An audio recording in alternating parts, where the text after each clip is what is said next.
बिस्मिल्लाहिर्रहमानिर्रहीम। अस्सलाम वालेकुम व्यूअर्स, कैसे आप सब लोग? उम्मीद है खैरियत से होंगे। मैं भी खैरियत से हूँ। आज मैं आप लोगों के लिए बहुत ही सिंपल सी, बहुत ही आसान सी रेसिपी लेकर आई हूँ, बीफ पुलाव की रेसिपी। और ये बहुत ही चटपटा सा बीफ पुलाव बनकर तैयार होगा। तो चले रेसिपी की तरफ चलते हैं। सबसे पहले यहाँ पर यखनी तैयार कर लेते हैं पुलाव के लिए। तो उसके लिए मैंने यहाँ पर गोश्त लिया है तकरीबन 1 kg।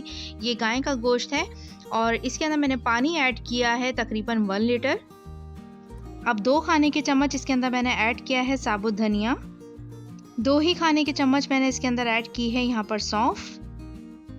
2 अदद दालचीनी के टुकड़े मैंने इसके अंदर ऐड किए हैं। 1 चाय का चम्मच साबुत काली मिर्च ऐड कर देंगे। 5 से 6 अदद इसके अंदर मैंने ऐड की हैं लौंग।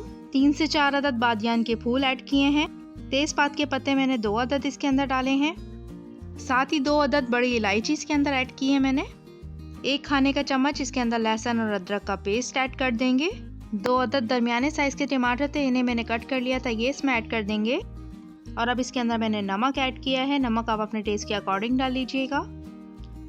7 से 8 अदद इसके अंदर हरी मिर्च ऐड कर देंगे और अब इसे पकने के लिए छोड़ देंगे। दरमियानी आंच पे इसे पकाना है हमें और इसका गोश्त जब तक अच्छे से ना गल जाए तब तक हमें इसे पकाना है।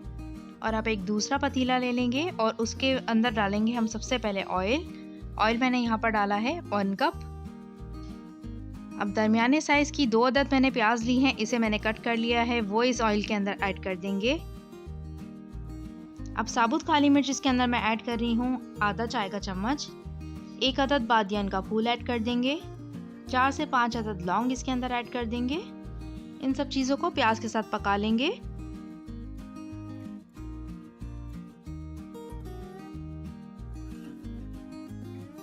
अब प्याज का हल्का सा कलर चेंज हो चुका है और अब इसके अंदर मैं ऐड कर रही हूँ यहाँ पर जीरा। सफ़ेद ज़ीरा मैंने इसके अंदर डाला है 1 चाय का चम्मच। अब इसे हल्का सा भून लेंगे।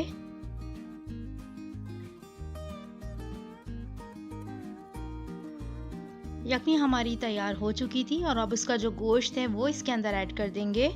और यखनी के अंदर जो मैंने टमाटर और तेज़पात के पत्ते, ये इस तरह की चीज़ें जो मैंने डाली थी, गरम मसाले डाले थे, वो भी साथ साथ इसी में ऐड कर देंगे। और अब इसके अंदर मैं ऐड कर रही हूँ 5 से 6 अदद आलू बुखारे। साथ ही 2 खाने के चम्मच भर के मैं ऐड कर रही हूँ इसके अंदर बिरयानी मसाला। और नमक इसके अंदर ऐड कर देंगे हस्बे ज़रूरत। 1 चाय का चम्मच लाल मिर्च पाउडर ऐड कर देंगे।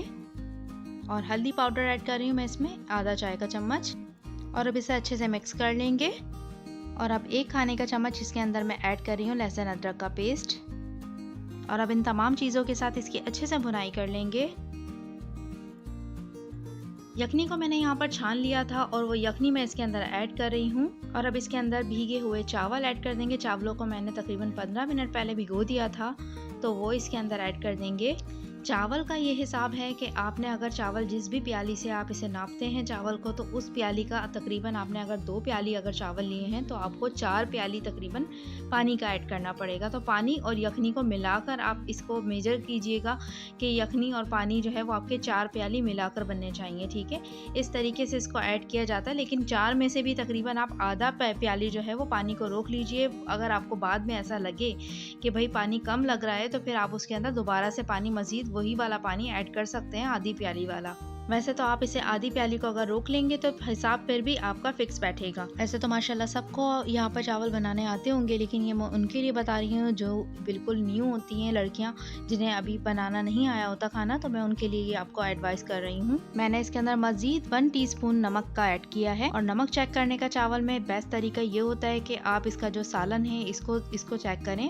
अगर इसके अंदर नमक आपको लगे कि थोड़ा सा तेज़ है तो इसका मतलब है नमक आपका फिक्स बैठेगा। और अगर इसके अंदर नमक आपको बिल्कुल बराबर लगे तो थोड़ा सा आप नमक इसके अंदर मज़ीद ऐड कर लीजिए, क्योंकि थोड़ा सा नमक इसके अंदर थोड़ा सा ज़्यादा डालना पड़ता है तो फिर चावल पे फिक्स बैठता है। 1 टेबल स्पून मैंने इसके अंदर ऐड किया है लेमन जूस और उसे ऐड करने से चावल बहुत ही अच्छे खिले खिले बनते हैं, तो वो ऐड किया है मैंने। और इसमें थोड़ा सा पुदीना भी मैंने इसके अंदर ऐड किया है। चावल को तेज़ आंच पे मैंने बॉईल किया है और ये तकरीबन माशाल्लाह से ये बन गए हैं। और अब इसे हम थोड़ी देर के लिए दम पर रख देंगे। जैसे इसका पानी बिल्कुल खुश्क होने लगे तो बस अब इसे दम पर रख देना है। तकरीबन 10 मिनट तक के लिए इसे दम पर रख देंगे। चावल माशाल्लाह से हमारे रेडी हो चुके हैं और ये देखें कितने अच्छे खिले खिले ये चावल बनकर तैयार हुए हैं। और अब बस इसे एक प्लेट में निकाल लेंगे। बहुत ही चटपटा सा, बहुत ही मज़ेदार सा, सिंपल सी रेसिपी के साथ ये पुलाव हमारा रेडी हो चुका है। मैं इसे सर्व कर रही हूँ रायते के साथ और चटनी के साथ, और चटनी के साथ तो बहुत ही मज़ा आता है पुलाव को खाने का। तो आप इसे घर में ज़रूर ट्राई कीजिएगा और अपने कमेंट से ज़रूर मुझे बताइएगा कि ये रेसिपी आपकी कैसी बनी। चैनल को सब्सक्राइब करना मत भूलिएगा। अल्लाह हाफ़िज़।